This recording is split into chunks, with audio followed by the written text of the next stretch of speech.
Hello কুমিল্লার ভাই brother, কি অবস্থা সবার? আমি আছি জাইনুল আপনাদের আশেপাশে।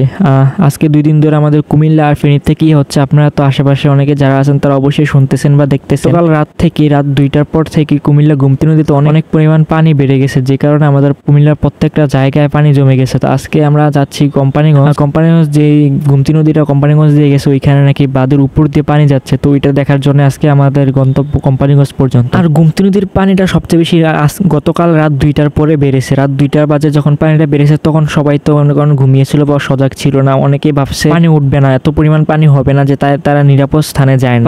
যারা বুঝছে তারা অনেকে নিরাপদ স্থানে গেছে, কিন্তু যারা গুমতি নদীর পাড়ে বা চরের ভিতরে যাদের বাড়ি করছিল, মসজিদ মাদ্রাসা যেগুলো ছিল, অনেক কিছুই ডুবে গেছে। এখন আমরা আগে কোম্পানিগঞ্জ দেখাবো। কোম্পানিগঞ্জ গুমতি নদীটা যেটা গেছে, গুমতি নদী, ওইটার এখানে কি কি ক্ষতি হয়েছে। তো এখন আমরা ক্যান্টনমেন্ট চলে আসছি দেখতে। ক্যান্টনমেন্ট থেকে আমরা এখন এখানে ক্যান্টনমেন্টে এত পরিমাণ জাম, আমার এই ক্যান্টনমেন্টে এই জায়গাটা পার হইতে কমসে কম 1 থেকে 1.5 ঘন্টা সময় লাগছে। এখানে যেতে যেতে আমাদের এত পরিমাণ জ্যাম ছিল এই জায়গাটা। অনেকক্ষণ দাঁড়িয়ে থাকার পরে আমাদের এই জ্যামটা সরছে। যেহেতু ফেনীতেও বন্যা হয়ে ফেনীতে বাঁধ ভেঙে পুরা শহর বা পুরো ফেনী তলিয়ে গেছে, যে কারণে ওই দিকে রোডঘাটও বন্ধ, যে কারণে গাড়ির জামটা অনেক বেশি আজকে রোডের ভিতরে। তো যাই হোক, অনেকক্ষণ অপেক্ষা করে তারপরে আমরা এখন কুমিল্লা সিলেট মহাসড়কে উঠে গেলাম। এখান থেকে আমরা যেতে যেতে দেখি এখানে আগে যে ক্ষেতগুলো ছিল বা ধান চাষ করতো যে ক্ষেতগুলোতে, এগুলো এখন পুরো রাস্তার সমান লেভেল চলে আসছে পানিতে। এখানে এখন কোনো ক্ষেতই দেখা যাচ্ছে না, পুরো শুধু চারদিকে পানি আর পানি, এত পরিমাণ পানি, পুরো রাস্তার সমান লেভেল চলে আসছে। দেখেন এখানে কোনো ধান ক্ষেত বা কিছুই দেখা যাচ্ছে না। আর এখন আমরা আসছি কুমিল্লার দেবিদ্বার পৌরসভা, যেটা এই পৌরসভার ভিতরে দেখেন দেবিদ্বার পৌরসভার গুমতি নদীটা গেছে। এখানেই দেখেন দেবিদ্বার যে থানাটা ছিল